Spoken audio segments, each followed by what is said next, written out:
Bom dia, presidente. Cumprimento Vossa Excelência, ministro Cristiano Zanin. Cumprimento a ministra Carmen Lúcia, ministro Luiz Fux, ministro Flávio Dino, procurador-geral da República, professor Paulo Bonet. Cumprimento também os advogados presentes que hoje representam os réus, doutor Jair Alves Pereira, César Roberto Bittencourt, Paulo Renato Garcia Sintra Pinto, Demóstenes Lázaro Xavier Torres, Elmar Novak, Matheus Milanês, Celso Vilardi e Paulo Amador Cunha Bueno, Andreu Farias, José Luiz Mendes e Oliveira Lima. Presidente, antes de iniciar propriamente o relatório, eu acho importante esclarecer, nós chegamos hoje, o Brasil chega hoje, em 2025, quase 37 anos da Constituição de 1988 e 40 anos da redemocratização,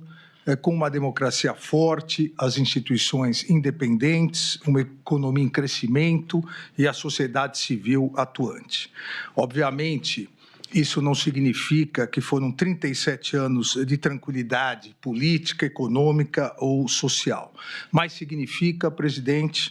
que as balizas definidas pela Constituição Federal para nosso Estado democrático de direito se mostraram acertadas e impediram inúmeros retrocessos. Estado democrático de direito, estabilidade institucional, que é exatamente o momento em que vivemos, não significa necessariamente tranquilidade ou ausência de conflitos, mas sim respeito à Constituição, aplicação da lei, com absoluto respeito ao devido processo legal, à ampla defesa e ao contraditório.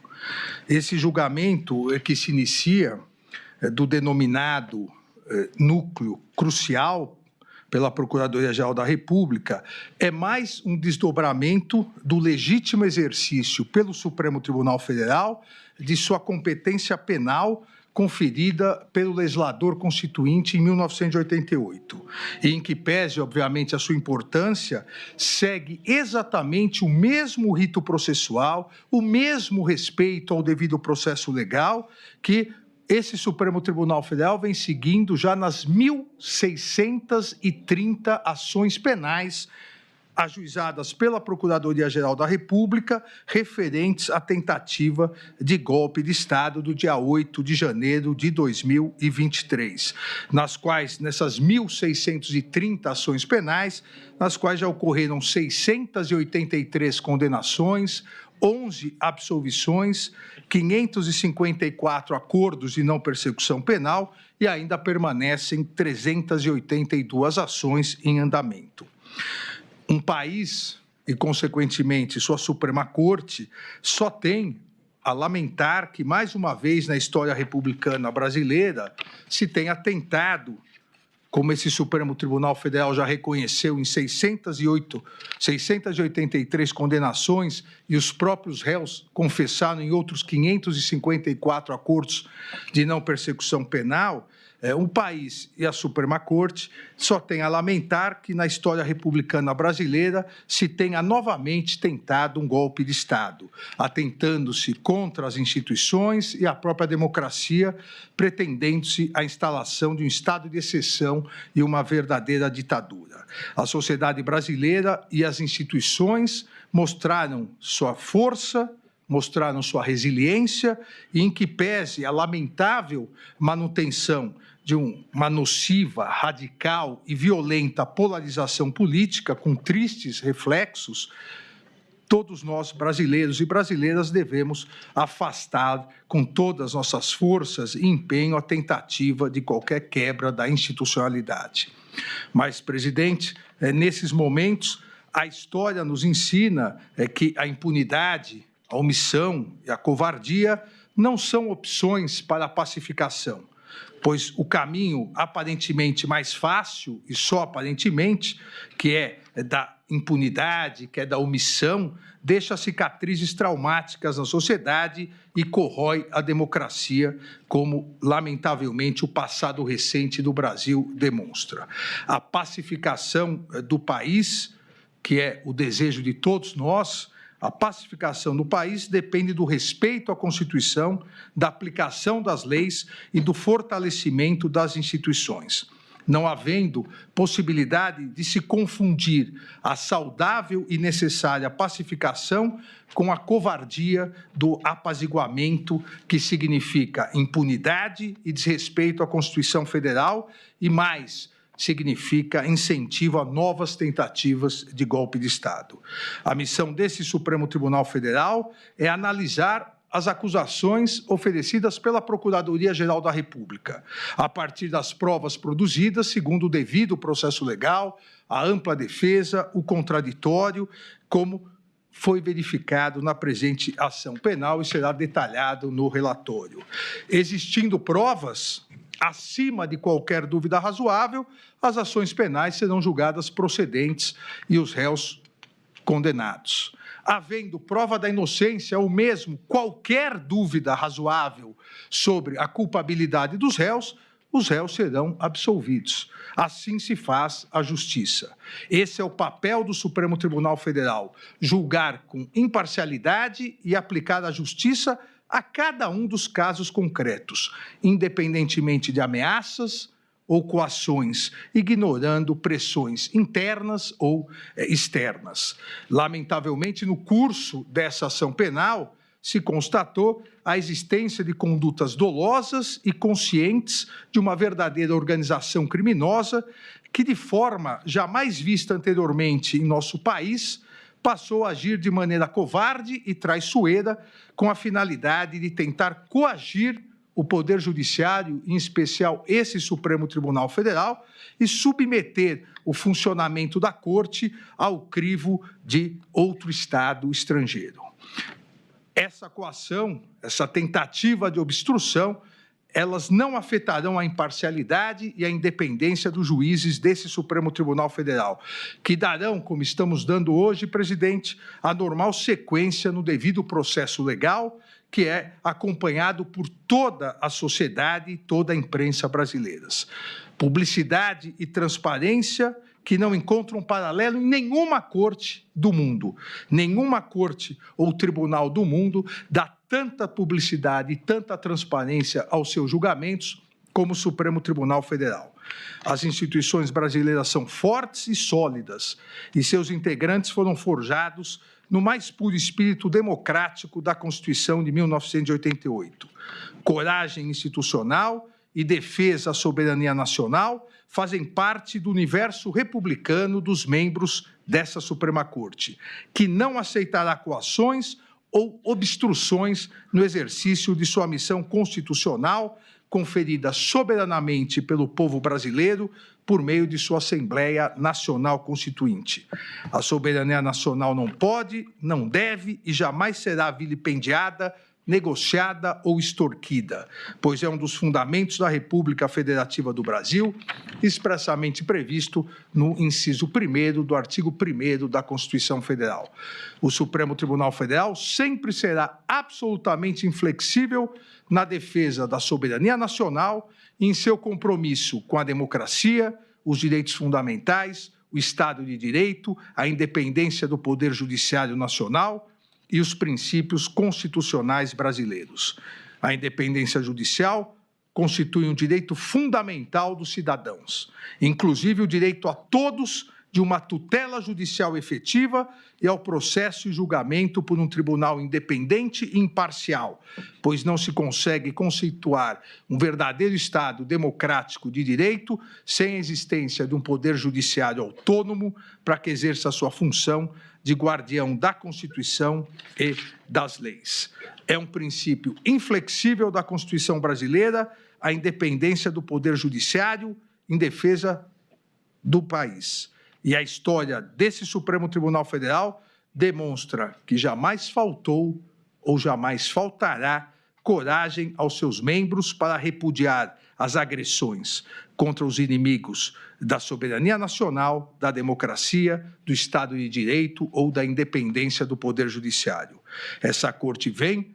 e continuará realizando sua missão constitucional e, em especial, nesse segundo semestre, realizará, e hoje iniciamos, o julgamento e as conclusões das importantes ações penais relacionadas à tentativa de golpe de Estado de 8 de janeiro de 2023. Sempre dentro do devido processo legal, do respeito à ampla defesa e contraditório, inadmitindo qualquer ingerência interna ou externa na independência do Poder Judiciário.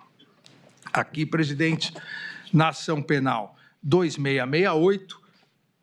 a ação penal instaurada a partir de denúncia oferecida pelo Procurador-Geral da República, integralmente recebida pela primeira turma do Supremo Tribunal Federal, em sessões realizadas nos dias 25 e 26 de março de 2025, em face de Alexandre Rodrigues Ramagem, Almir Garnier Santos, Anderson Gustavo Torres, Augusto Heleno Ribeiro Pereira, Mauro César Barbosa Cid, Paulo Sérgio Nogueira de Oliveira e Walter Souza Braga Neto, pela prática das condutas de organização criminosa armada, tentativa de abolição violenta do Estado Democrático de Direito, golpe de Estado, dano qualificado pela violência e grave ameaça contra o patrimônio público da União e com considerável prejuízo à vítima e deteriorização de patrimônio tombado, observadas as regras de concurso de pessoas e concurso material. E em relação a Jair Messias Bolsonaro, pelas mesmas infrações acima descritas e a imputação específica de liderar a organização criminosa. Essa denúncia foi por unanimidade recebida. Transcrevo no relatório, presidente, transcrevo a ementa que faço rápidas observações, principalmente porque foram as teses todas apresentadas pela defesa.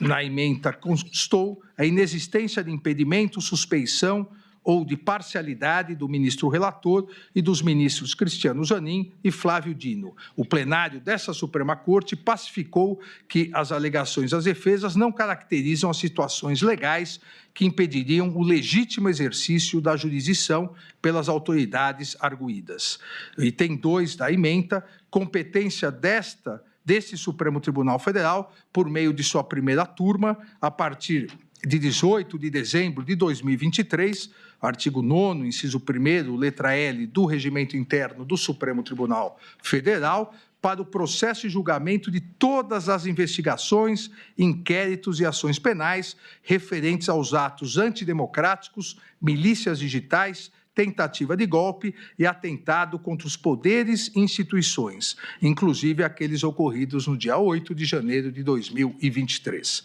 Item 3, absoluto respeito ao devido processo legal,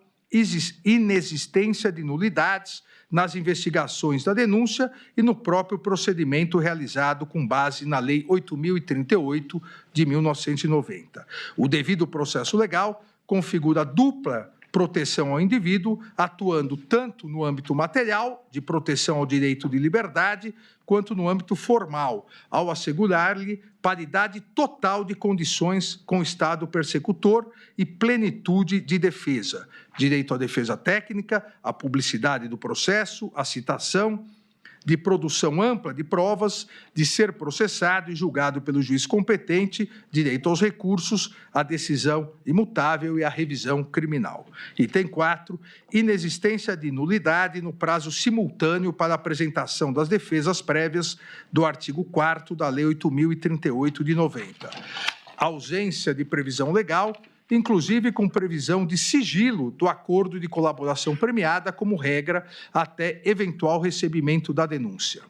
Nos termos do artigo 4º, parágrafo 10A da Lei 12.850, de 2013, somente após a instauração da ação penal, em todas as fases do processo, deve-se garantir ao réu delatado a oportunidade de manifestar-se após o decurso do prazo concedido ao réu que o delatou. Inexistência de previsão legal para que a sustentação oral da defesa do colaborador naquela fase seja anterior à dos demais denunciados. Item 5.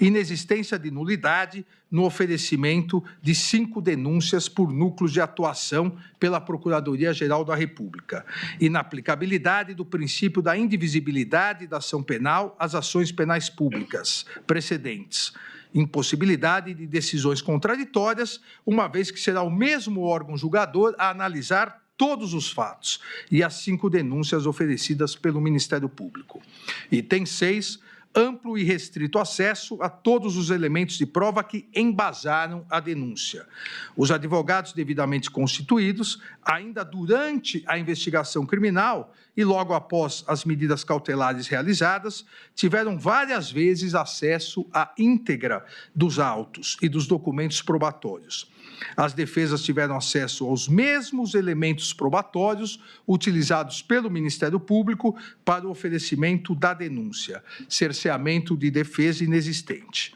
inexistência de document dump.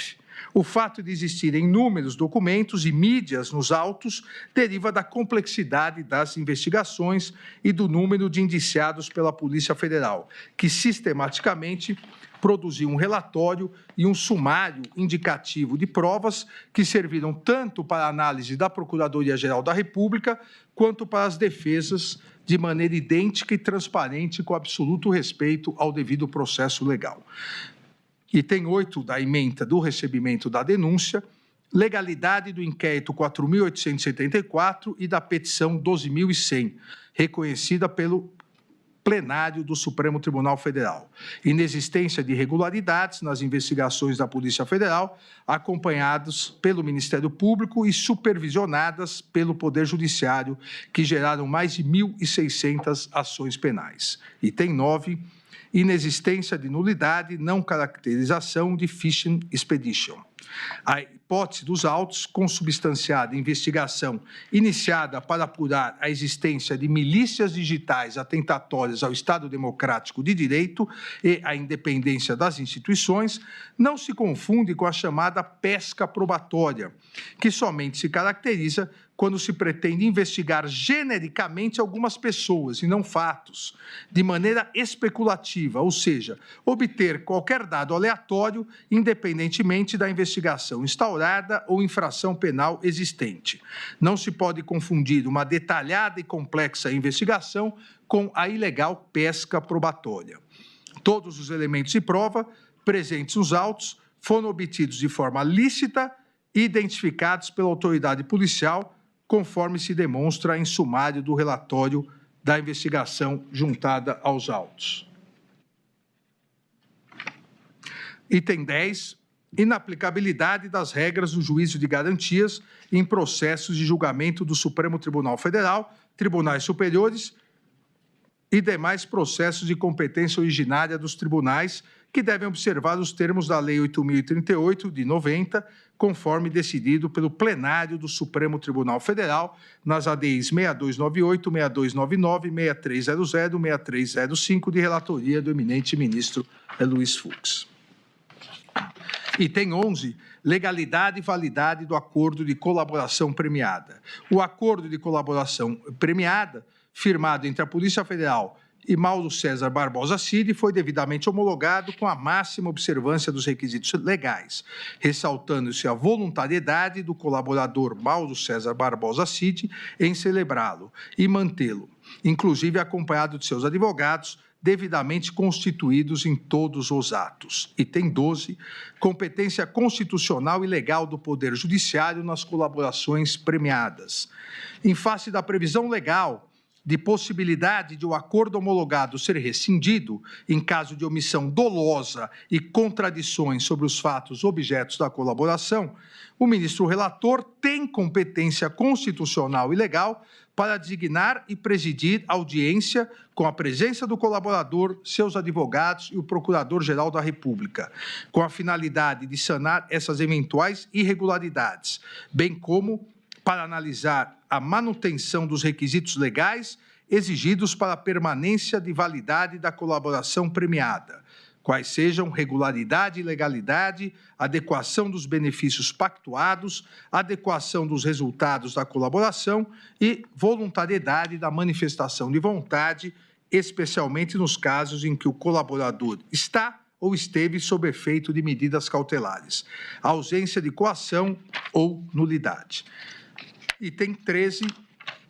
da ementa do recebimento da denúncia, denúncia apta, presença dos requisitos do artigo 41 do Código de Processo Penal, demonstração nos autos de provas da materialidade e indícios de autoria dos crimes de organização criminosa armada, tentativa de abolição violenta do Estado Democrático de Direito, dano qualificado pela violência e grave ameaça contra o patrimônio da União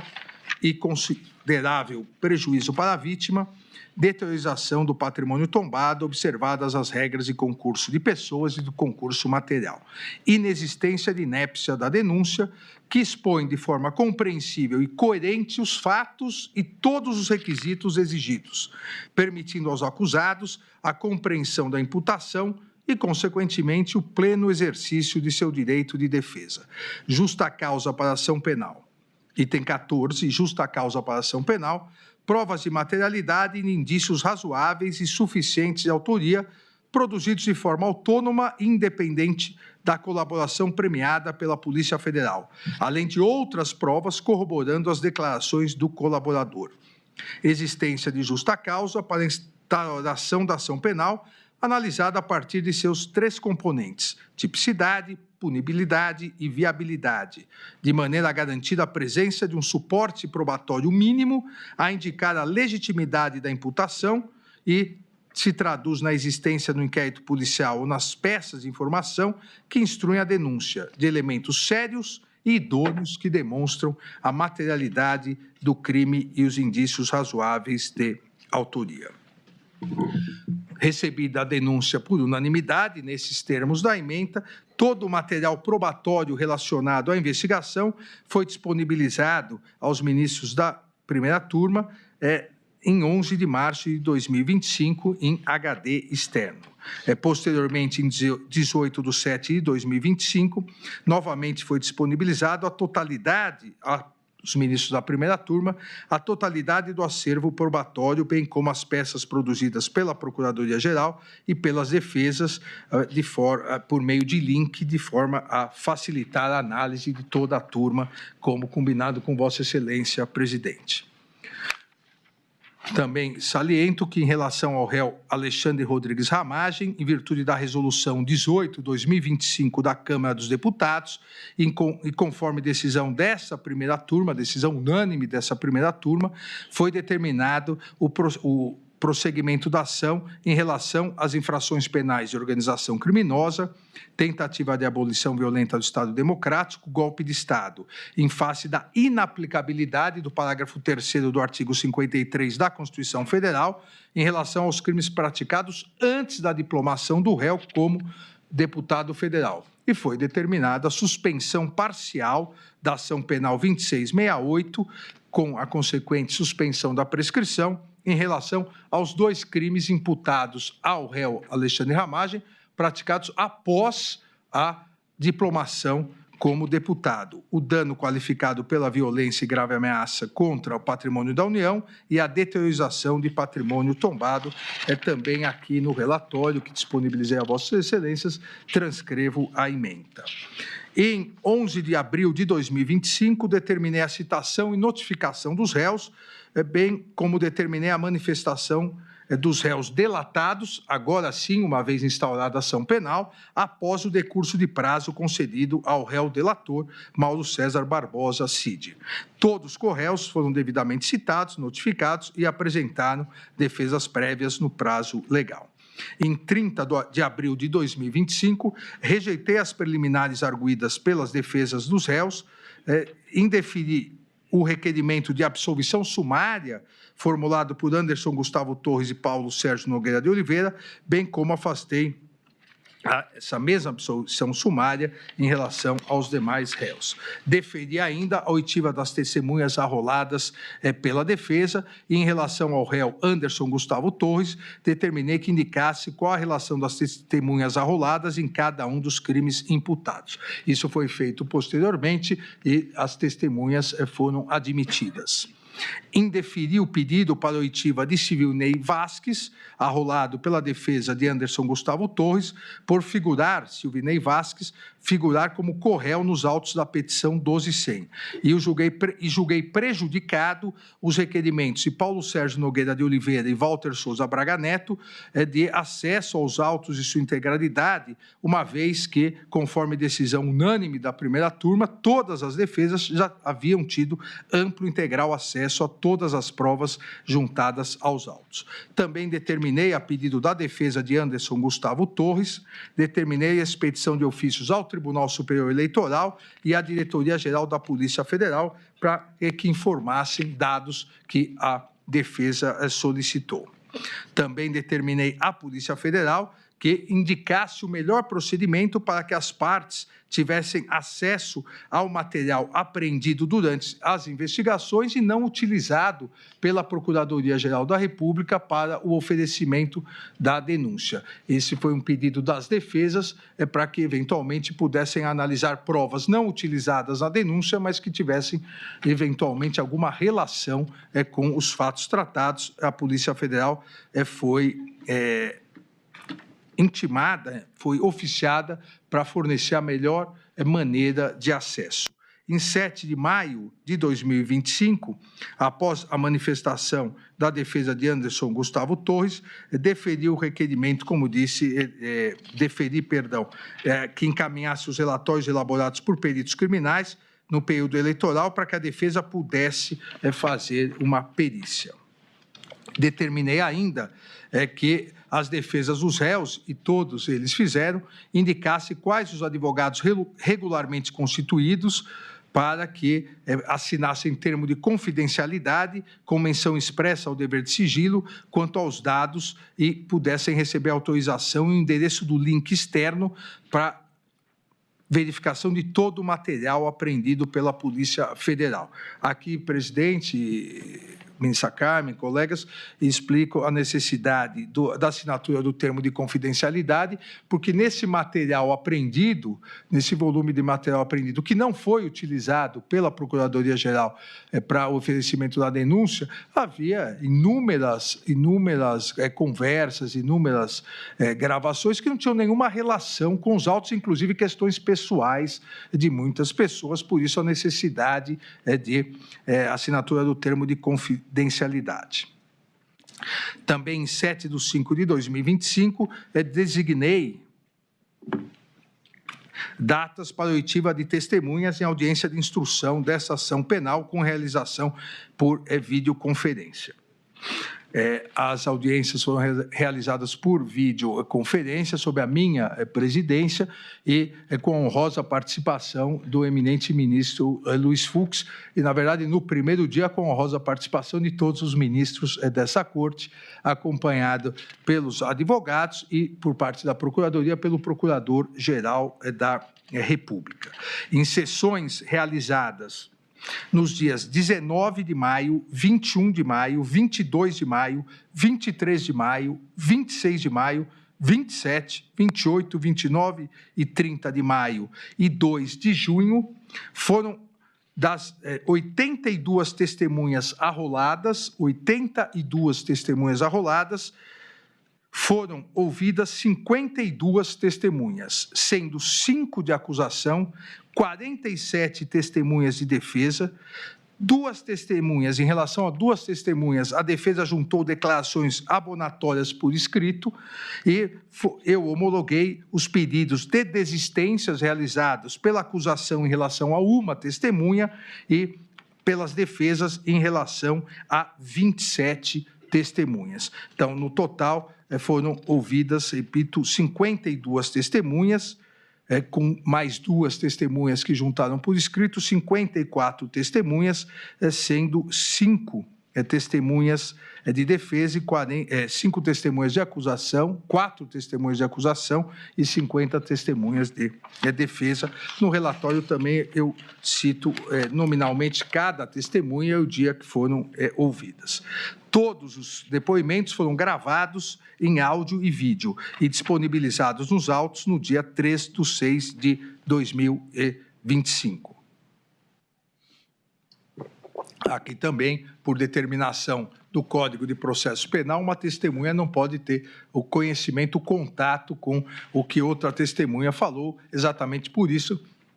os áudios e vídeos de todas as testemunhas foram juntados após o término de suas oitivas. Em decisão de 26 de maio, a requerimento da Procuradoria-Geral da República, então, no meio da instrução processual penal, por pedido da Procuradoria-Geral da República, determinei a instauração de inquérito policial para apurar a conduta deletiva do deputado federal Eduardo Nantes Bolsonaro pelo crime de coação no curso do processo, obstrução na investigação da infração penal que envolva organização criminosa, em virtude de coações e tentativa de obstrução à justiça realizadas em relação a essa ação penal 2668. Também no curso desse pedido, em virtude da tentativa de coação e obstrução da ação penal 2668, a pedido da Procuradoria-Geral, também determinei uma série de medidas cautelares. Entre os dias 9 de junho de 2025, às 14 horas, e 10 de junho de 2025, às 19 horas e 4 minutos, na sala de sessão da primeira turma do Supremo Tribunal Federal, foram interrogados todos os corréus, iniciando-se com o colaborador Mauro Cid e, na sequência, em ordem alfabética, os demais réus. Na mesma audiência do dia 10 de junho de 2025, encerrados os interrogatórios dos réus, determinei a intimação das partes para eventuais requerimentos e diligências complementares nos termos do artigo 402 do Código de Processo Penal e do artigo 10 da Lei 8.038 de 90, que rege o procedimento nos tribunais superiores.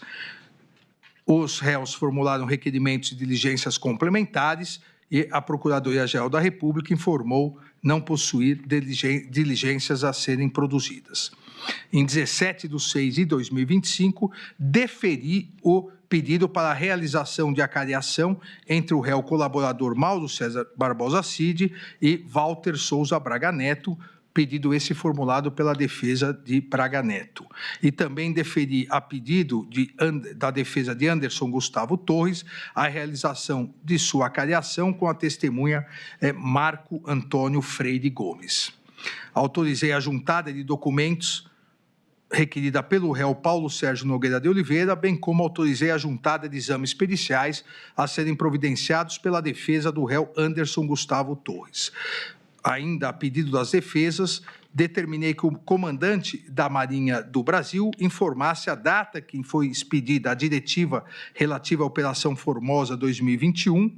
e que Google do Brasil informasse os dados do responsável pela inserção da minuta de decreto do golpe em domínio público. Todos os requerimentos e diligências que foram deferidos durante a instrução processual penal foram efetivamente realizados. Assim como todos os pedidos deferidos a pedido da Procuradoria-Geral da República com o oferecimento da denúncia, também todos os pedidos deferidos foram realizados. Em relação às defesas, da mesma maneira, em respeito ao devido processo legal e à ampla defesa, todas as diligências e requerimentos que foram deferidos durante a instrução processual foram efetivamente realizados. E faço aqui uma relação dos pedidos e das diligências solicitadas pelas defesas. Em decisão de 18 de junho de 2025,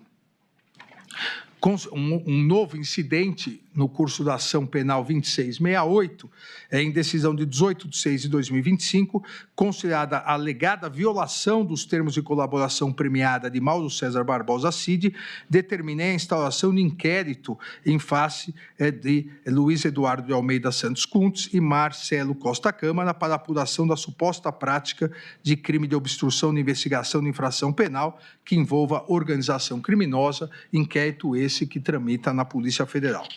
Em 27 de maio,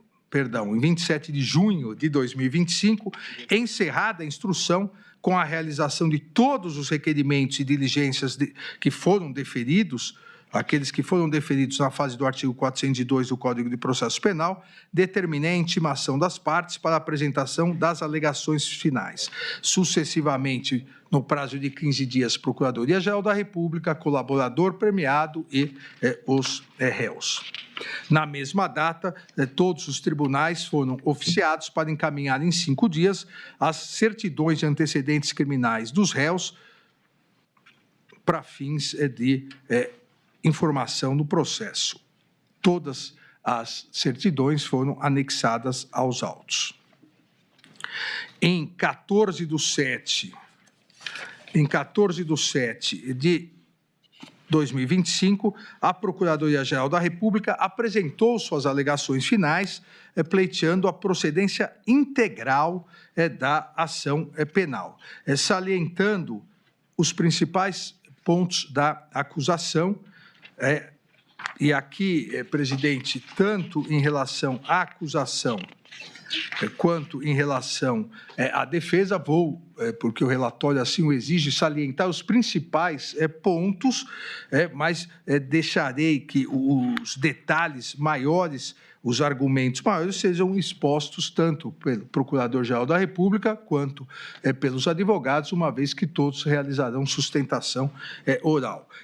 Em relação à Procuradoria-Geral da República, os principais pontos da alegação final foram: 1. A estruturação e atuação de organização criminosa que teria ocorrido entre o período do meio do ano de 2021 e o início de 2023, com o claro intuito de promover a ruptura da ordem democrática no Brasil. A Procuradoria-Geral da República ressaltou que o grupo liderado por Jair Messias Bolsonaro e composto por figuras-chave do governo, das Forças Armadas e de órgãos de inteligência, estruturou e executou o plano progressivo e sistemático de ataque às instituições democráticas, com a finalidade de prejudicar a alternância legítima de poder nas eleições de 2022 e minar o livre exercício dos demais poderes constituídos, especialmente do Poder Judiciário. Ainda salientou a Procuradoria-Geral da República que a organização criminosa liderada pelo ex-presidente da República,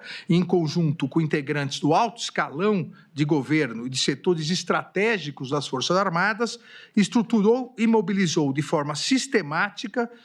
gentes, recursos e competências do Estado brasileiro à revelia do interesse público, para propagar narrativas enganosas, assim como para provocar a instabilidade social e defender medidas autoritárias. A afronta, afirmou a Procuradoria-Geral da República, à legalidade constitucional teria por objetivo a permanência ilícita de Jair Messias Bolsonaro no comando do poder, com o intuito de enfraquecer as instâncias públicas em clara negação do princípio da alternância democrática, da soberania popular e do equilíbrio entre os poderes. A Procuradoria-Geral da República, em relação às preliminares suscitadas pelas defesas dos réus sobre incompetência para julgamento do feito, arguição de suspeição e impedimento, violação ao duplo grau de jurisdição e falta de acesso às provas dos autos, a Procuradoria-Geral da República ressaltou que todas essas alegações já haviam sido superadas pela primeira turma desse Supremo Tribunal Federal no momento do recebimento da denúncia. Especificamente, em relação à alegação de defesa de Anderson Gustavo Torres, suscitando a nulidade do depoimento dos comandantes das Forças Armadas, sobre o argumento que teriam sido impropriamente induzidos na fase investigativa, a Procuradoria-Geral da República refutou a alegação, destacando que não houve qualquer irregularidade. Também em relação a alegação do réu Jair Messias Bolsonaro de nulidade da citação, uma vez que ocorreu durante a sua internação hospitalar, a Procuradoria-Geral da República rebateu a alegação, salientando a presença do réu em todos os atos da instrução e acompanhado de seus advogados regularmente constituídos.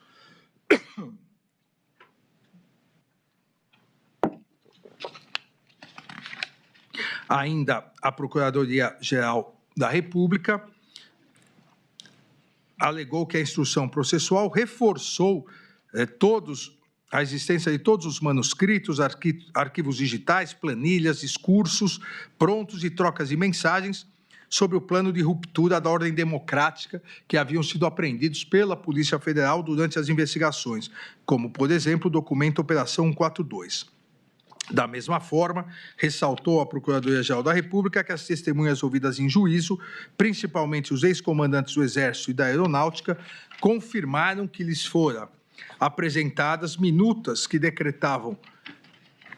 medidas de exceção e não se ajustavam às hipóteses constitucionais e de consequências impensáveis no Estado democrático de direito, assim como confirmaram terem sido, disse a Procuradoria-Geral da República, pressionados a aderir ao plano golpista, inclusive sofrendo ataques virtuais. A Procuradoria-Geral da República afirmou ainda em suas alegações finais estarem configurados os crimes de golpe de Estado e restrição do livre exercício dos poderes constitucionais.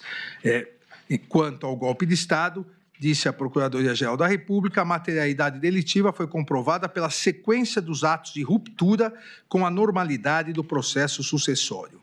A organização criminosa teria implementado narrativa enganosa visando descredibilizar publicamente o sistema eletrônico de votação, a partir do uso de recursos e agentes públicos e mobilizando integrantes das Forças Armadas do Estado brasileiro para prejudicar a livre manifestação da vontade popular, assim como para apoiar uma forma de gestão desvinculada do processo eleitoral após a derrota às urnas. A partir disso, a Procuradoria-Geral da República enumera as provas sequenciais e que, segundo o órgão acusador, confirmariam essa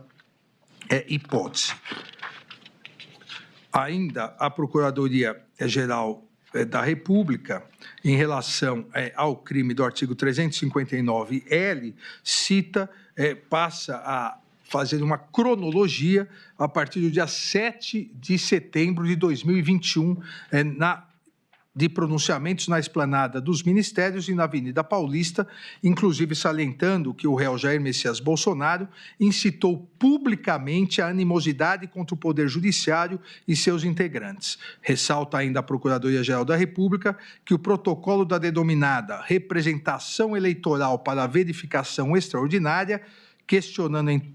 integridade das urnas eletrônicas, com o intuito criminoso de intensificar a reação popular negativa em face da justiça eleitoral brasileira, consta nesses pronunciamentos. Afirmou ainda a existência de documentos sobre ações militares de monitoramento baseadas em plano de neutralização das autoridades públicas, a Operação Punhal Verde-Amarelo, o qual, afirma a Procuradoria-Geral da República, foi impresso nas dependências do Palácio do Planalto, visando restringir o exercício dos poderes constitucionais. Destacou ainda que o plano chegou ao seu ápice executório com a Operação Copa 2022 e que somente não foi concluída em virtude da não adesão do alto comando do Exército às minutas de exceção. Procuradoria-Geral da República cita a minuta do golpe, cita a participação do alto comando do Exército para impedir a concretização do golpe, descreve a execução do plano Punhal Verde-Amarelo, descreve as ações da denominada ABIN paralela para atingirem autoridades em exercício nos poderes constitucionais, e, paralelamente, para enfraquecer o sistema eletrônico de votação e facilitar a deposição do novo governo, como também etapas executórias do plano para obtenção do golpe de Estado. Procuradoria-Geral da República, também em suas alegações finais, afasta a aplicação do princípio da consunção ou absorção para os crimes previstos no artigo 359-L e 359-M do Código Penal, atentar contra as instituições e tentativa de golpe de Estado, uma vez que, afirma a Procuradoria-Geral da República, uma vez que a ofensa simultânea aos bens jurídicos não afasta a ocorrência de dois crimes autônomos. Ressaltou que, apesar dos crimes estarem inseridos no mesmo capítulo do Código Penal e coincidam na função geral de tutela da ordem constitucional democrática, os objetos de proteção não se confundem, pois o artigo 359-L criminaliza a tentativa de abolir o próprio Estado democrático de direito mediante a restrição de exercício dos poderes constitucionais constitucionais. Já o artigo 359-M criminaliza o ato de tentar depor o governo legitimamente constituído, mesmo que se mantenha, ao menos formalmente, a estrutura democrática. Também apresentou as provas que entende suficientes para as condenações pelos crimes de dano e deteriorização do patrimônio tombado, artigo 163 e o artigo 62 do Código, ambos do Código Penal, que foram um resultado final da empreitada delitiva ocorrida no dia 8 de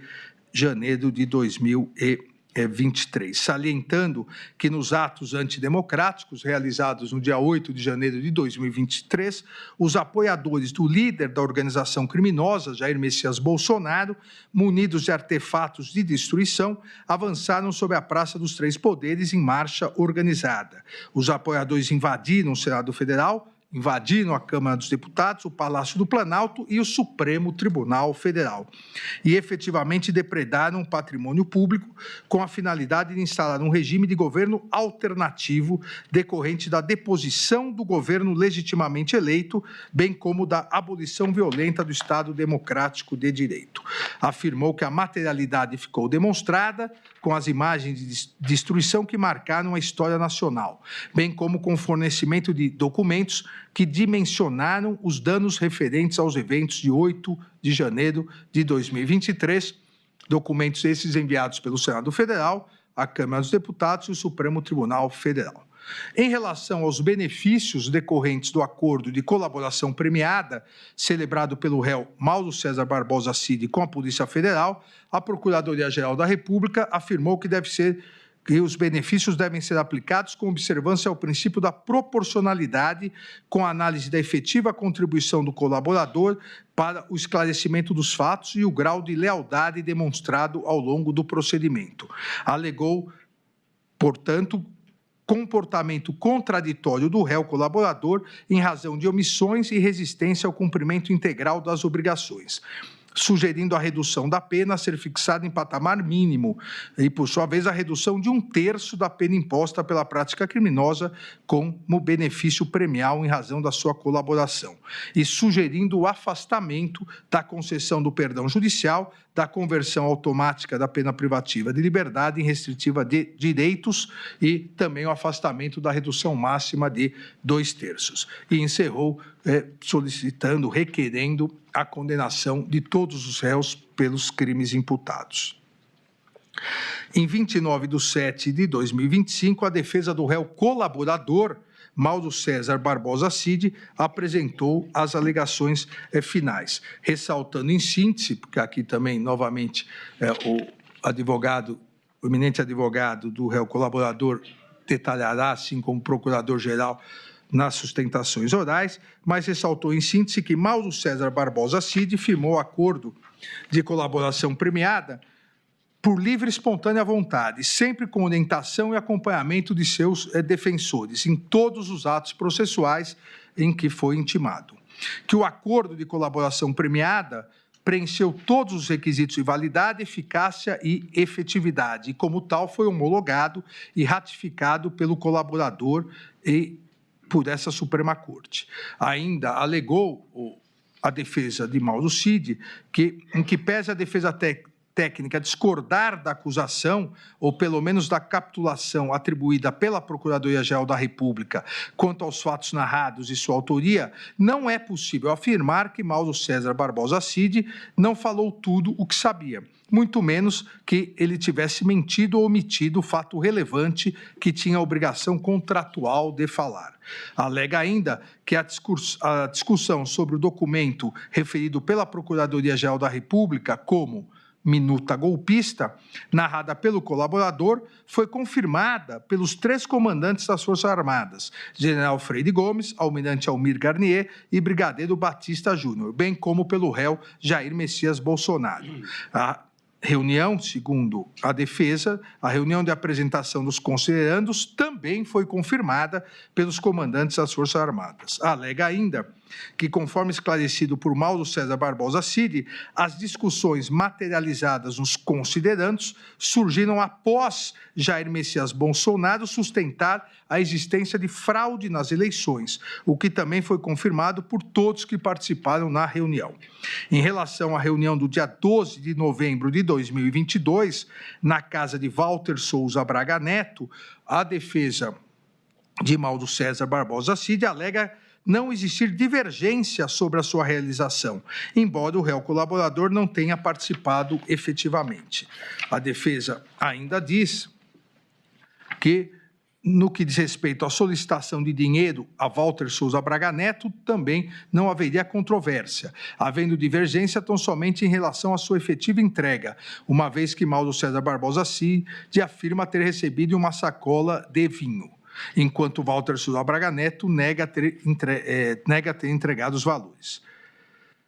Ainda afirma a defesa que a Procuradoria-Geral da República, em uma linha muito tênue entre a realidade e a deslealdade processual, utiliza-se de todas as informações e provas colhidas a partir da colaboração premiada, ancorando nela a base de toda a sua acusação, sustentando ao final da instrução em suas razões que o colaborador não merece o prêmio ajustado no acordo. Afirma a defesa que, à luz da decisão proferida pelo eminente ministro relator, em 23 de novembro de 2024, de forma clara e direta, teria sido reiterada a rigidez e eficácia do acordo de colaboração premiado, firmado por Mauro César Barbosa Cid, e não há qualquer fato superveniente ou juridicamente relevante capaz de infirmar tal reconhecimento, e que seria inaceitável que o colaborador fosse agora surpreendido com um pedido absolutamente desarrazoado pela Procuradoria-Geral da República, no sentido de revisar unilateralmente os benefícios pactuados. Afirma que nenhuma prova foi produzida em juízo contra Mauro César Barbosa Cid e nenhuma testemunha descreveu qualquer conduta típica dolosa, acessória ou contributiva do réu colaborador. A defesa de Mauro César Barbosa Cid afirma que ele não participou de reuniões golpistas, não ordenou, não incentivou qualquer ato de violência, não promoveu ruptura institucional e não se reuniu para planejar golpes de Estado. E diz que as provas produzidas em sede policial desmentem a acusação em relação ao réu colaborador Mauro César Barbosa Cid. No final, além de pedir a absolvição, dizendo que há um excesso acusatório, pede também a manutenção integral dos benefícios previstos no acordo de colaboração premiada. Em 13 de agosto de 2025, todas as defesas dos corréus apresentaram suas alegações finais. A defesa de Alexandre Ramagem Rodrigues apresentou os seguintes principais argumentos. Segundo a narrativa apresentada pela Procuradoria-Geral da República, o crime tipificado no artigo 2º da Lei 12.850 se perpetuou para além da diplomação, razão pela qual pediu também a suspensão desse crime. Alegou ausência de prova das imputações em relação ao réu Alexandre Ramagem Rodrigues, uma vez que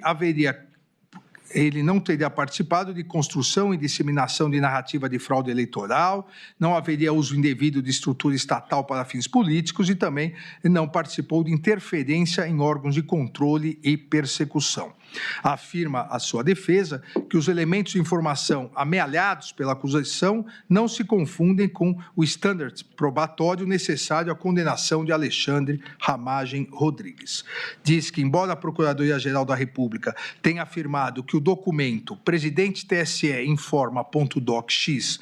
criado em 10 de julho de 2021, revelaria que Alexandre Ramagem Rodrigues teria se aprofundado em argumentos falaciosos sobre o resultado eleitoral de 2018, questionando a credibilidade do Tribunal Superior Eleitoral para a contagem dos votos, a Procuradoria-Geral da República teria desconsiderado que o texto se limitou a reproduzir manifestações públicas de Jair Messias Bolsonaro. Ainda a defesa de Alexandre Ramagem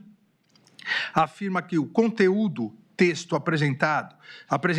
argumentos para a adoção do denominado voto auditável ou voto impresso, tema que à época integrava a pauta do Congresso Nacional. Em relação ao documento Bom Dia Presidente.docx, a defesa de Alexandre Ramagem aponta que os pontos apresentados integram o teste público de segurança das urnas, regulamentado pela resolução TSE 23.673, de modo que não pode ser considerado um ilícito ou evidência de indevida utilização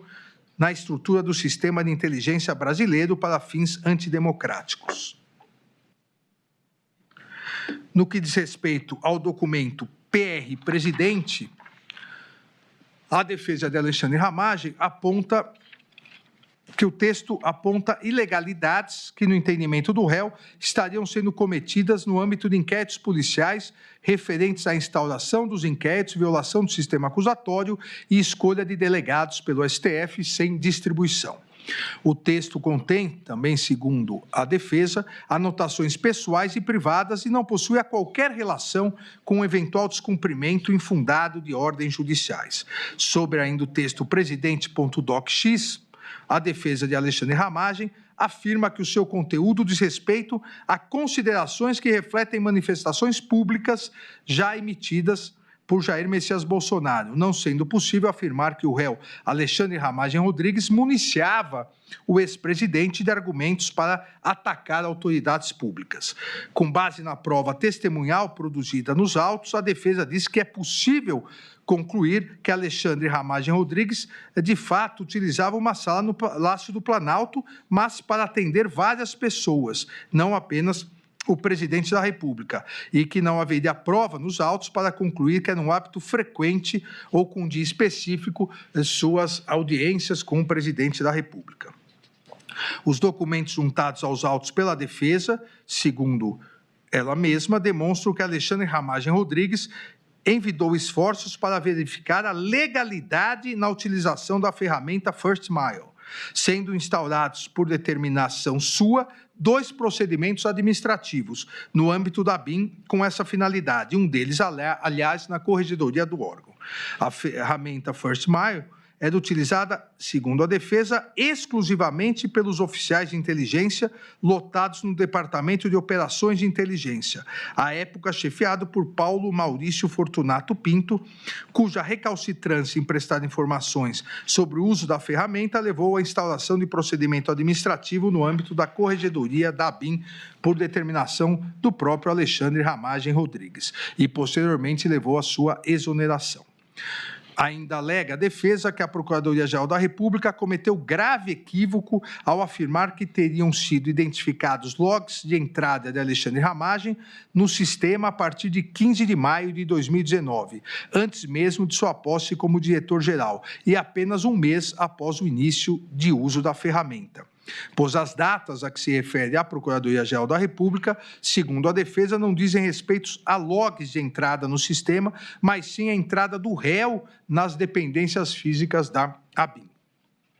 Também alega não poderem ser utilizados nesses autos as conclusões da autoridade policial no relatório final da PET 11.108, tornadas públicas em 18/6/2025, pois não submetidas ao contraditório e à ampla defesa. Alega não haver indícios ou provas que ações ilícitas empreendidas por servidores da ABIN tenham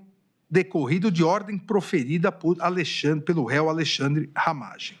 Que os monitoramentos atribuídos pela acusação ao réu se referem a um punhado de informações disponíveis na internet, atividades que foram apresentadas pela autoridade policial como atividade de inteligência. Ainda o réu Alexandre Ramagem, em sua defesa, alega que o relatório da PET 11.108 deixou de delimitar ou conceituar o que seriam atividades de inteligência, e boa parte dos monitoramentos mencionados no aludido relatório final não guardam relação de pertinência com o objeto dessa ação penal. ainda diz que a anotação de Alexandre Ramagem sobre consultar a Advocacia Geral da União não é idêntica àquela imputada a Augusto Heleno e não procede a acusação de que o réu propôs que fosse utilizada a estrutura da Advocacia Geral da União com a finalidade de impedir o cumprimento de decisões judiciais. No que diz respeito à imputação da utilização da ABIN para investigar servidores da Receita Federal, Alexandre Ramagem Rodrigues, em reunião com as advogadas de Flávio Bolsonaro, foi contrário, diz a defesa, a essa utilização. Também afirma a defesa não ter ocorrido qualquer atuação do réu no sentido de postergar o deslinde de processo administrativo disciplinar.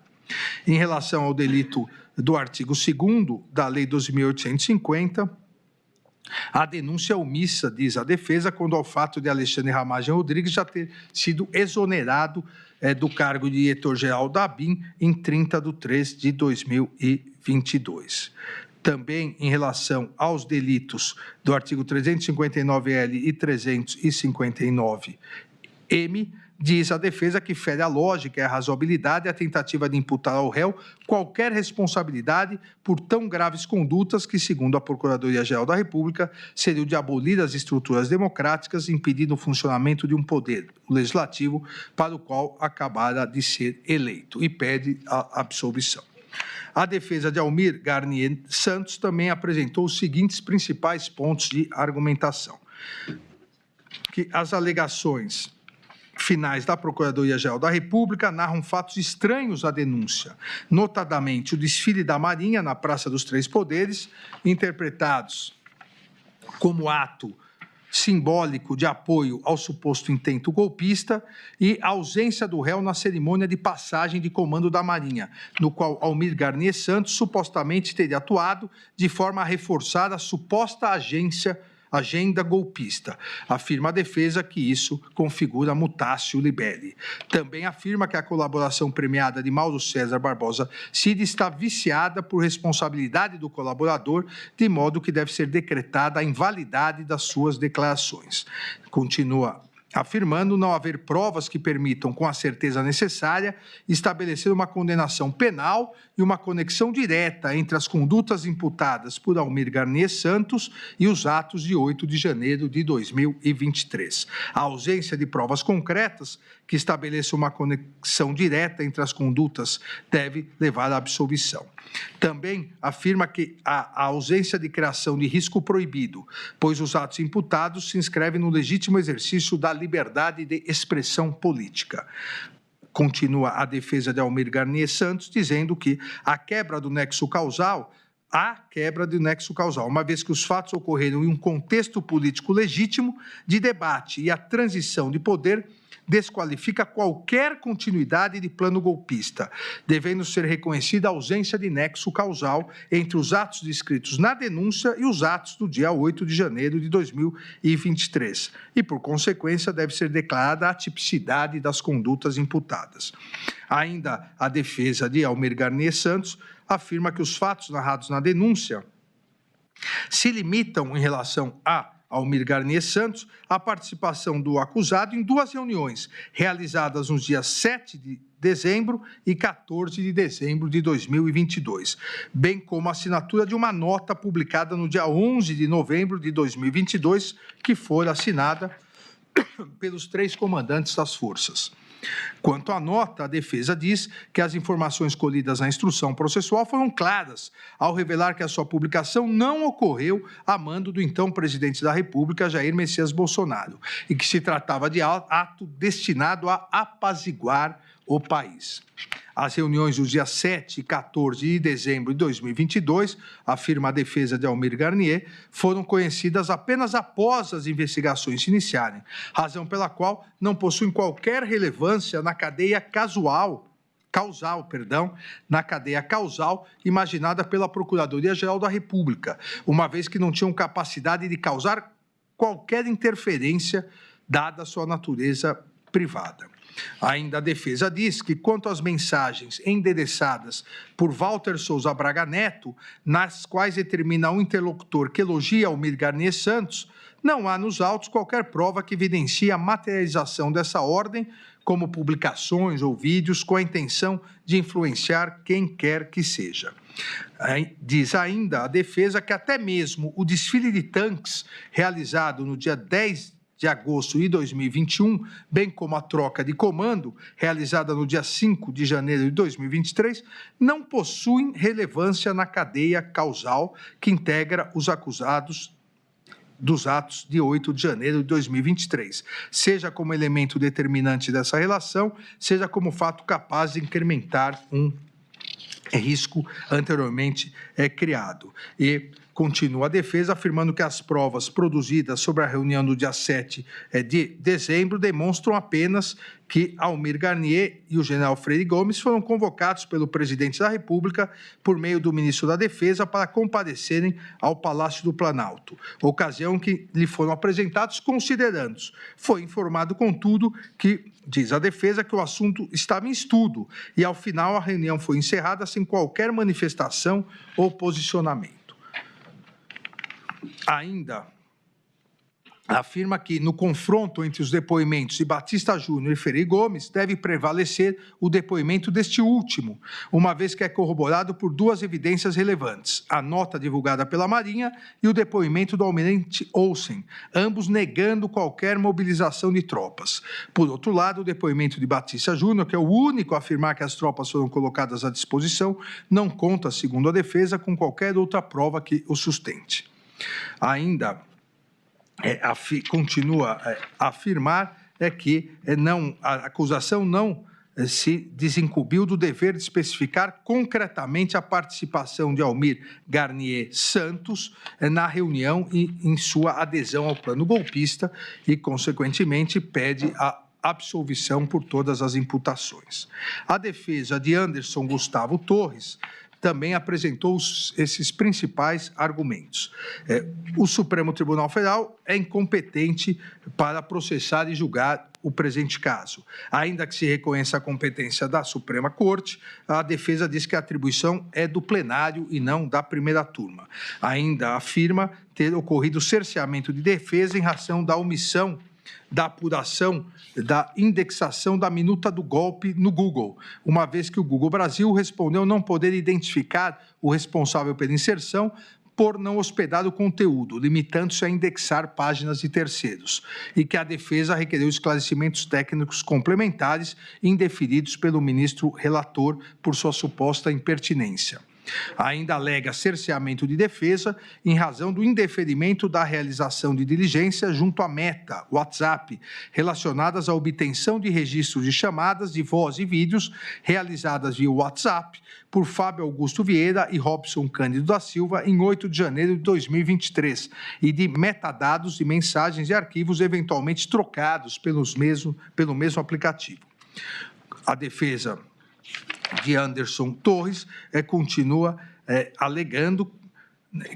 em suas alegações, dizendo que a Procuradoria-Geral da República não expôs o fato criminoso com todas as suas circunstâncias, deixando de atender o comando do artigo 41 do Código de Processo Penal. Segundo a defesa, a peça acusatória imputa a Anderson Torres 4 condutas distintas. A live, realizada em 29/7 de 2021, reunião ocorrida na data do 5/7 de 2022, uso indevido da máquina estatal, especialmente da Polícia Rodoviária Federal, para beneficiar Jair Messias Bolsonaro entre o primeiro turno e o segundo das eleições de 2022 e suposta omissão imprópria enquanto exerceu o cargo de secretário de Segurança Pública do Distrito Federal, em janeiro de 2023. Diz a defesa que, em relação à live de 29/7 de 2021, o réu foi convocado a participar pelo presidente e sua fala foi aproximadamente de 4 minutos, em que somente leu, seguindo a orientação de sua assessoria. Sobre a reunião ministerial do 5 de julho de 2022, a defesa diz que o réu, em fala de aproximadamente 5 minutos, limitou-se a sugerir que os demais ministros tornassem públicas as ações e políticas conduzidas por suas pastas. No que diz respeito à imputação de instrumentalização da Polícia Rodoviária Federal para comprometer a lisura do segundo turno das eleições presidenciais de 2022, alega a defesa que não houve repasse e utilização dos boletins de inteligência pela Polícia Rodoviária Federal, que eventuais encontros e conversas mantidos entre Anderson Torres e Marília Ferreira de Alencar eram absolutamente naturais e compatíveis com as atribuições institucionais de ambos, que em relação à reunião institucional ocorrida em 19/10/2022, na sede do Ministério da Justiça, a alta cúpula da Polícia Federal presente na reunião, composta pelo diretor-geral, Márcio Nunes, pelo diretor de combate ao crime organizado, Caio Pelim, e pelo diretor de inteligência, Alessandro Moretti, que foi ouvida nessa ação penal, a alta cúpula, e foi categórica ao afirmar que jamais houve naquela reunião ou em qualquer outra, qualquer determinação, orientação ou sugestão ilícita oriunda do então ministro da Justiça, Anderson Gustavo Torres. Ainda diz a defesa que o depoimento de Batista Júnior foi no sentido que não teve certeza da participação de Anderson Gustavo Torres em qualquer reunião, e o depoimento de Freire Gomes foi no sentido de que nunca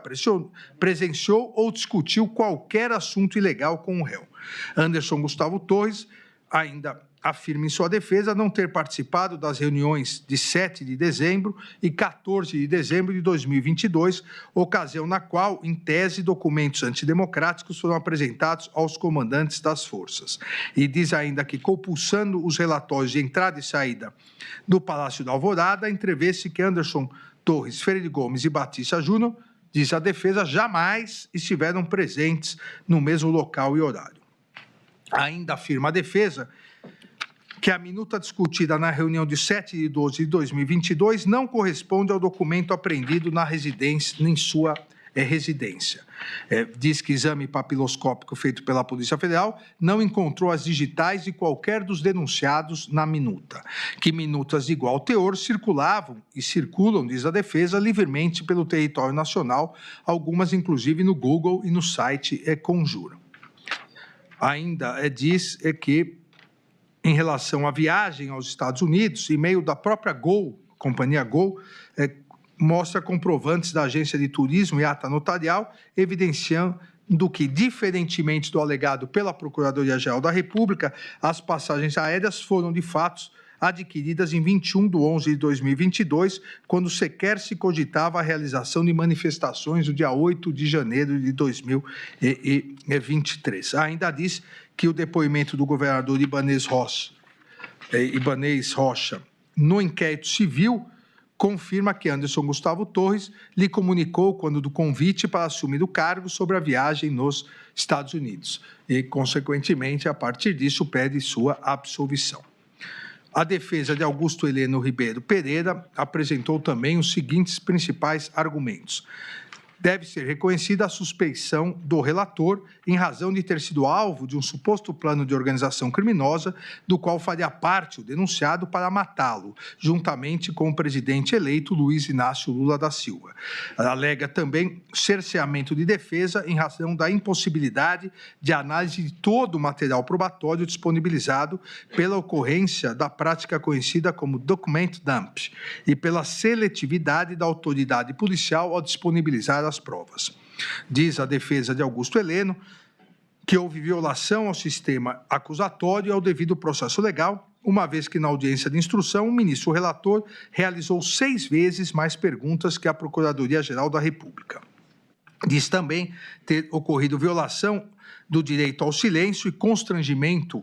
ilegal, uma vez que o ministro relator, após manifestação do réu, queria exercer parcialmente o direito ao silêncio, respondendo apenas às perguntas formuladas por sua defesa técnica, realizou a consignação das perguntas. Especificamente em relação ao réu Augusto Heleno, A defesa diz que a Procuradoria-Geral da República não se desincumbiu do ônus probatório. Em relação à live realizada no dia 7 de setembro de 2021, a atuação do réu seria, segundo a defesa, unicamente com presença física, sem proferir qualquer palavra ou se manifestar em qualquer sentido. Augusto Heleno, segundo a defesa, é favorável ao voto impresso, mas após o Congresso Nacional derrubar proposta nesse sentido, em plenário, e o relatório do Ministério da Defesa de 9 de novembro de 2022 não apresentar conclusão sobre a possibilidade de insegurança nas urnas eletrônicas, não houve qualquer manifestação do réu sobre isso. E também alega que é uníssona a constatação do afastamento do réu Augusto Heleno do réu Jair Messias Bolsonaro após o ingresso do, entre aspas, centrão no governo, de modo que não se pode imputar ao réu o papel de conselheiro de Jair Messias Bolsonaro. Diz também a defesa de Augusto Heleno que, na reunião ministerial de 5 de julho de 2022, as palavras de Augusto Heleno sobre a utilização da BIM para acompanhar o que os dois lados vão fazer foram transparentes, públicas e com a convicção de que estavam dentro de suas competências referentes à inteligência de Estado. A defesa afirma ainda que a intenção do réu, de fato, fosse infiltrar agentes da ABIN nas campanhas eleitorais, tal ação seria impossível pela absoluta falta de tempo para que esse tipo de medida fosse efetivada, conforme corroborado pela testemunha Christian. Augusto Heleno Pereira, também, afirma a defesa, não despachou com o diretor-geral da ABIN sobre discursos de desinformação. Sobre as expressões,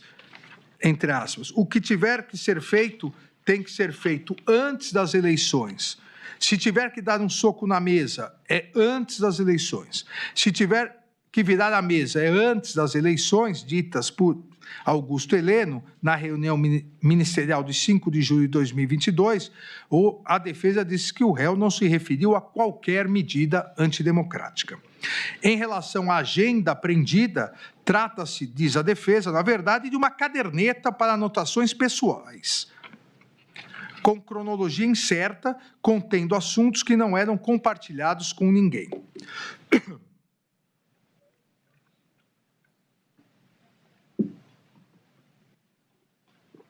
Diz a defesa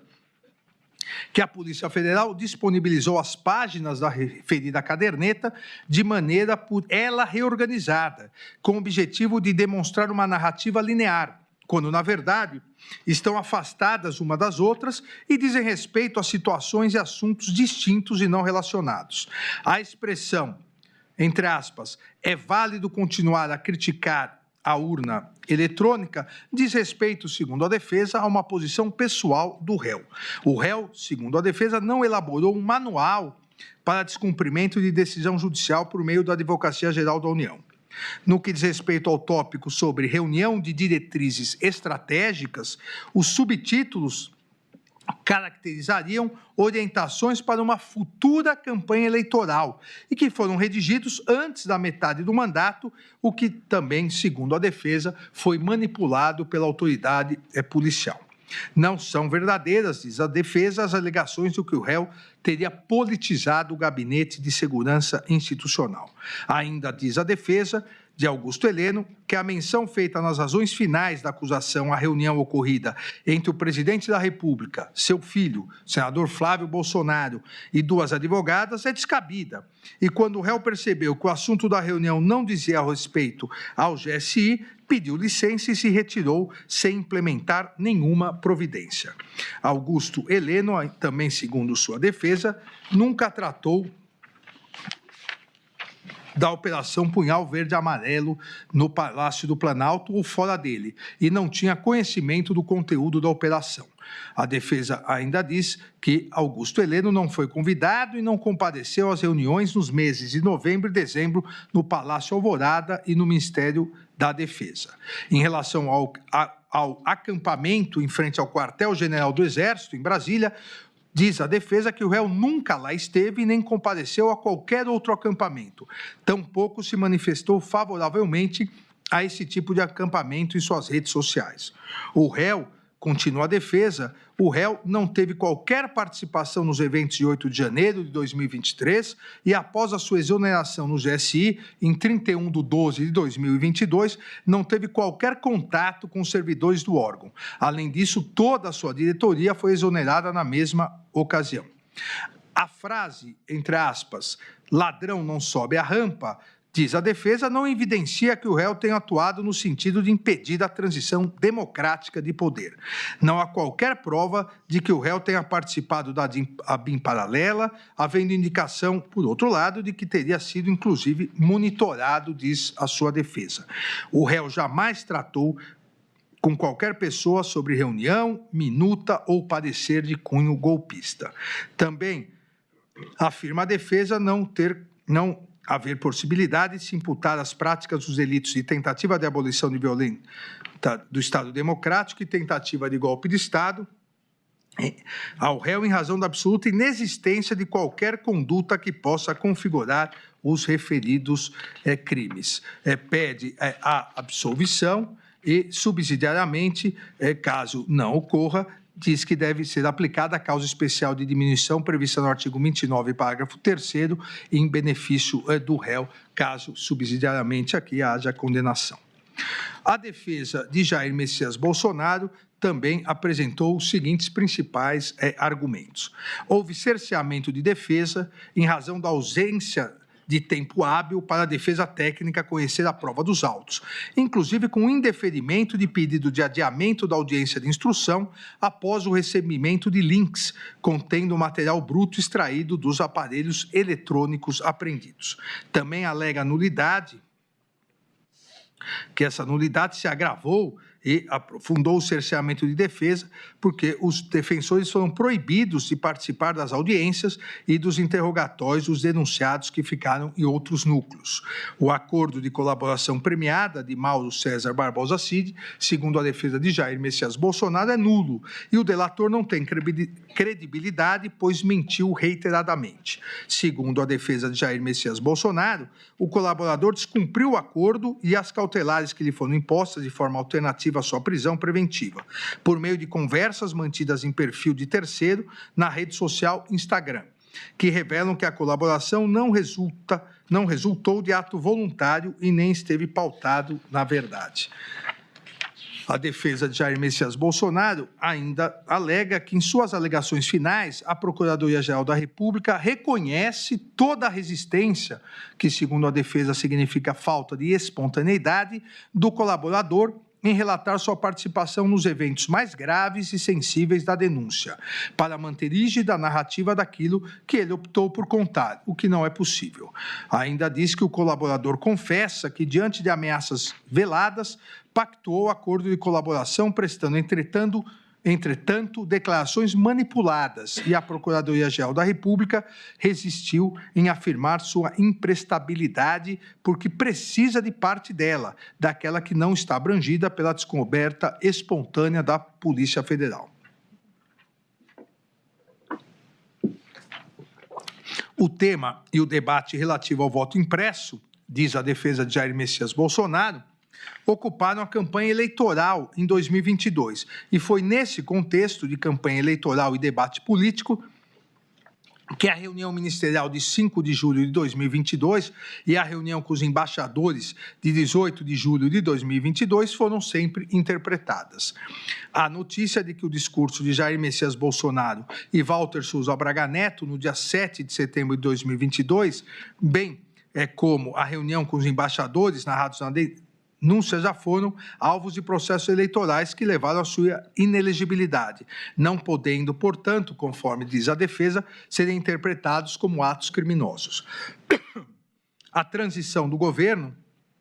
com a participação do ex-presidente Jair Messias Bolsonaro, também foi fato amplamente provado nos autos. E diz a defesa que, encerrada a transição, Jair Messias Bolsonaro deixou o país e, quando o fez, os atos criminosos e golpistas de 8 de janeiro de 2023, ocorridos 10 dias após, não eram sequer previsíveis, além de terem ocorrido apesar das ações de Jair Messias Bolsonaro. As imputações da Procuradoria-Geral da República contra Jair Messias Bolsonaro não encontram, segundo a defesa, respaldo nem na lógica, nem na prova dos autos. A acusação tenta, de alguma forma, e sem sucesso, relacionar Jair Messias Bolsonaro com os planos apreendidos e com os atos de 8 de janeiro. Diz a defesa que a denúncia indica que Jair Messias Bolsonaro teria estudado, enxugado e apresentado aos militares minutas de decreto prevendo prisões de autoridades e as declarações de estado de sítio ou de estado de defesa e decretação de operação de garantia da lei e da ordem. Mas diz a defesa que os referidos documentos não foram trazidos aos autos. O documento de minuta de golpe, às vezes chamados de discurso pela Procuradoria-Geral da República, segundo a defesa, jamais foi apresentado a Jair Messias Bolsonaro, que dele só teve ciência por ocasião de sua apreensão pela Polícia Federal.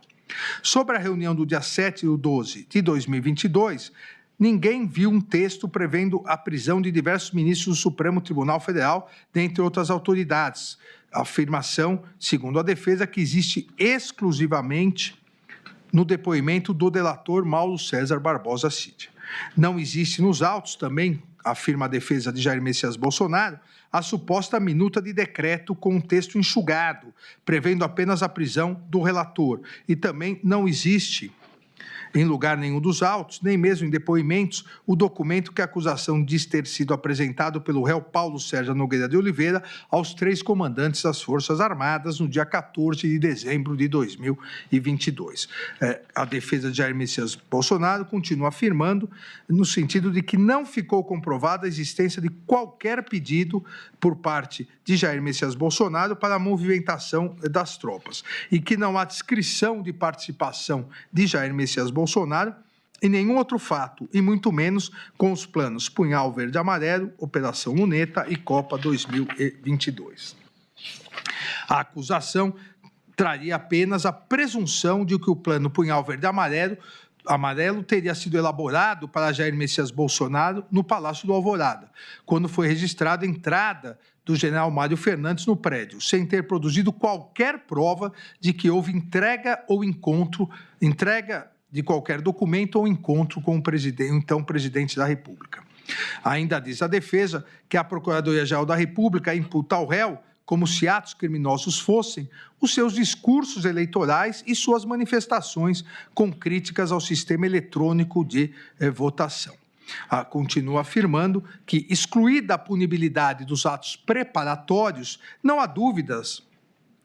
que as condutas imputadas pela Procuradoria-Geral da República, consubstanciadas em lives com críticas ao sistema eletrônico de votação, reuniões ministeriais e com embaixadores e outras reuniões, tratam-se, na pior das hipóteses, de atos preparatórios não tipificados. Ainda diz a defesa não existir qualquer correspondência dos comportamentos imputados a Jair Messias Bolsonaro com a violência ou grave ameaça exigidas pelos tipos penais previstos nos artigos 359-L, 359-M do Código Penal. E diz que, mesmo se adotada a versão da denúncia, não se pode afirmar que a reunião ocorrida no dia 7 de dezembro de 2022 tenha sido um ato executório dos crimes de abolição violenta do Estado Democrático de Direito e de golpe de Estado, pois isso pressupõe um governo constituído, circunstância inexistente em 7/12 de 2022. Ainda diz não se poder alegar que a tentativa estaria caracterizada,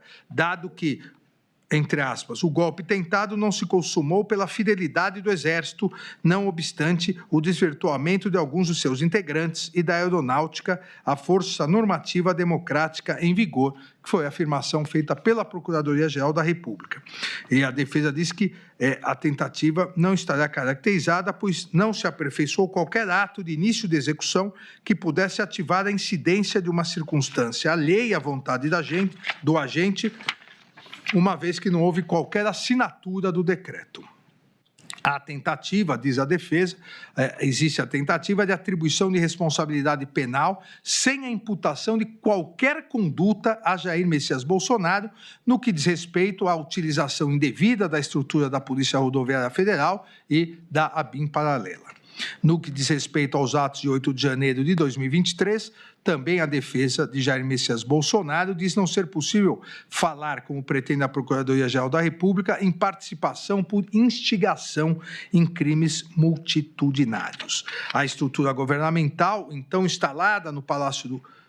Planalto, revestia-se de plena licitude e legalidade, funcionando nos termos da Constituição Federal, não havendo que se falar na existência de qualquer organização criminosa, conclui a defesa. Também nunca houve qualquer cooperação criminosa de Jair Messias Bolsonaro com os demais denunciados na PEC 12 e 100. Por fim,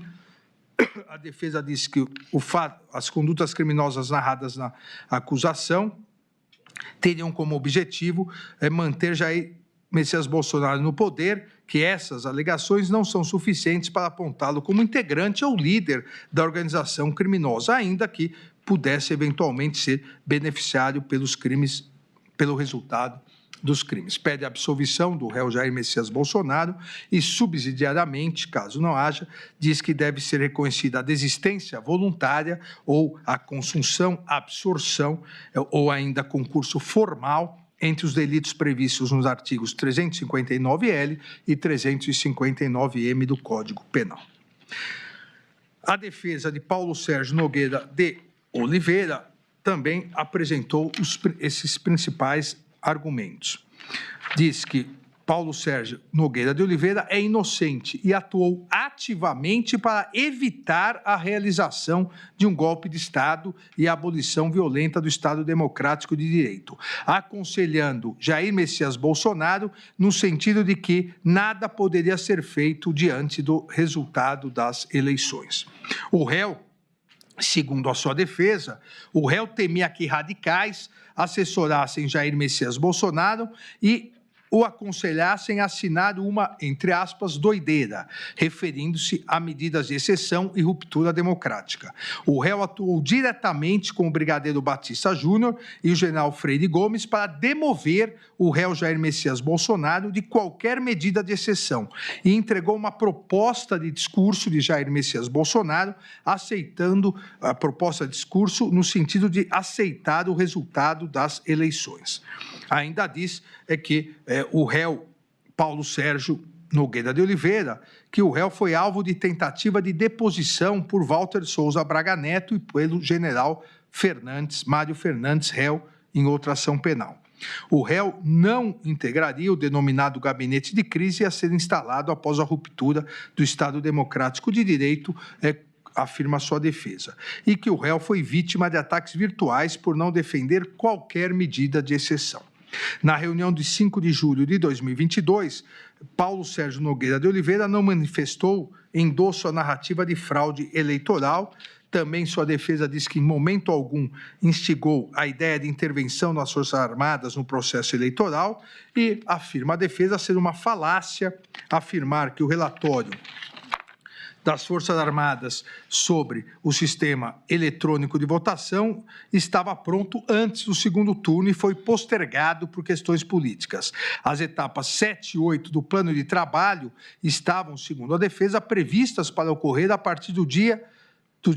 seguinte ao segundo turno e até 60 dias após o pleito. Também afirma a defesa não proceder a afirmação de que o Ministério da Defesa, após ser intimado a prestar informações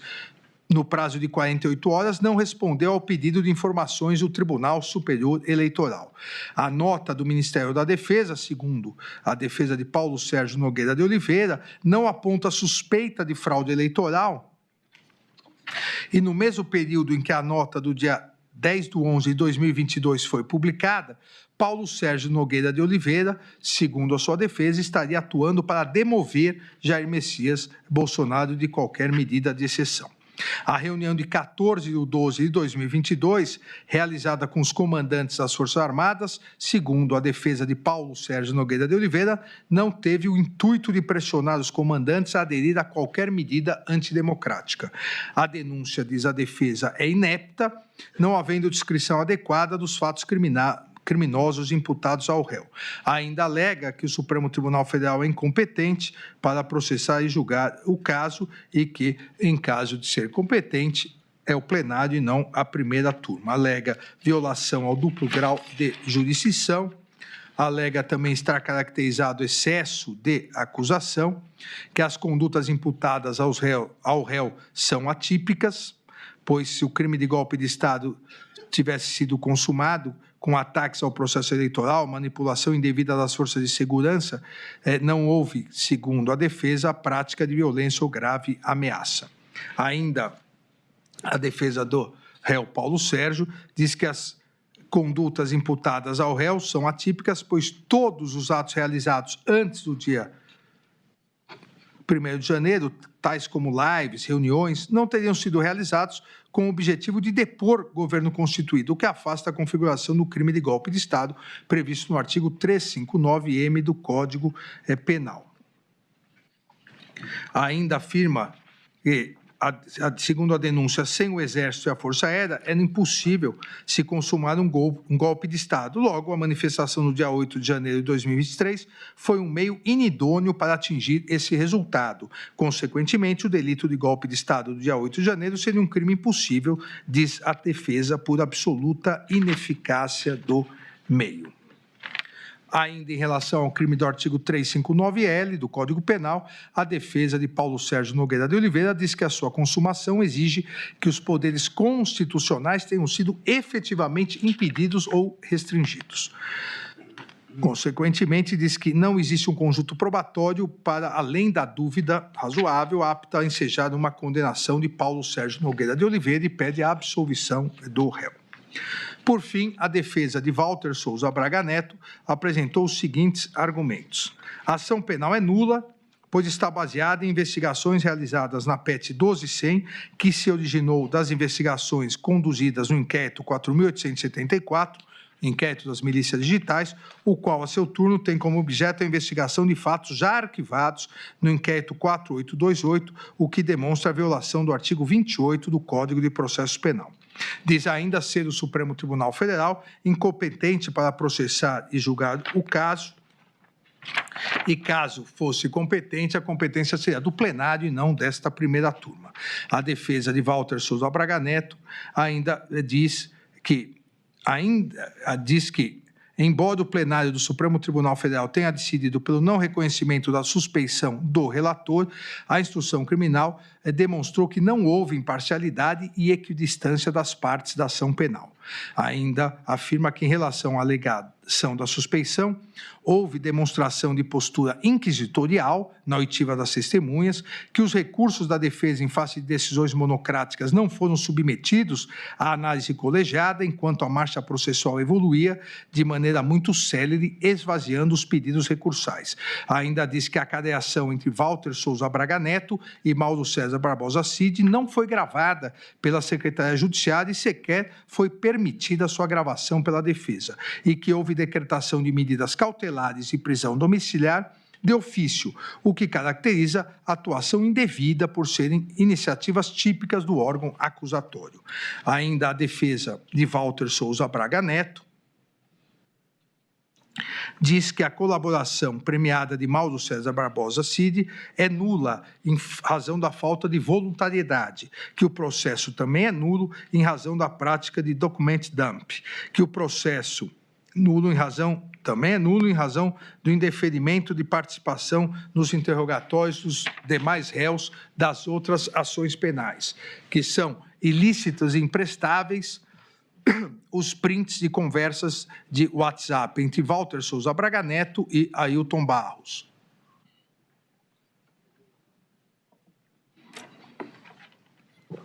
Que o processo é nulo a partir da cadeação realizada entre Walter Souza Braga Neto e Mauro César Barbosa Cid, em razão da não realização de sua gravação por violação ao direito assegurado no artigo 367, parágrafo 6º do Código de Processo Civil, e do artigo 3º do Código de Processo Penal. Alega ainda a defesa de Walter Souza Braga Neto a ausência de provas das imputações derivadas do acordo de colaboração premiada de Mauro César Barbosa Cid. A ausência de provas do intuito golpista da reunião realizada na residência de Walter Souza Braga Neto em 12/11/2022. A ausência de prova da entrega de dinheiro para financiamento de atos golpistas e a ausência de provas de coordenação de ataques virtuais. Além disso, a defesa de Walter Souza Braga Neto diz que não existem provas de suposta participação na organização criminosa ou nos atos golpistas de 8 de janeiro de 2023.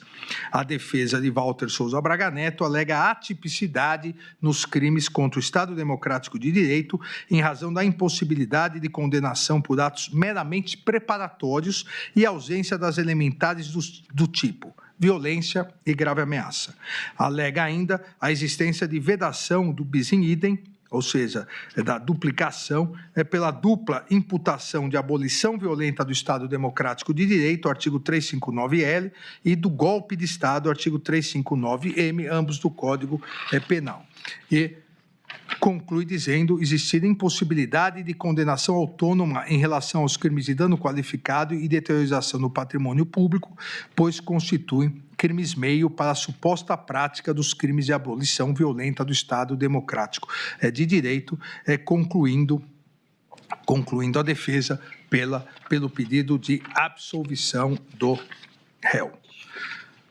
Em 14 de agosto de 2025, considerando o regular encerramento da instrução processual, o cumprimento de todas as diligências complementares deferidas, bem como a apresentação de alegações finais pela Procuradoria-Geral da República e por todos os réus, solicitei ao excelentíssimo presidente da primeira turma, ministro Cristiano Zanin, a pauta para julgamento presencial da ação penal. Em 15 de agosto de 2025, o eminente presidente, ministro Cristiano Zanin, agendou o julgamento presencial da presente ação penal para o dia de hoje, dia 3 de setembro, dia 9 de setembro, dia 10 de setembro, dia 12 de setembro. É o relatório, presidente.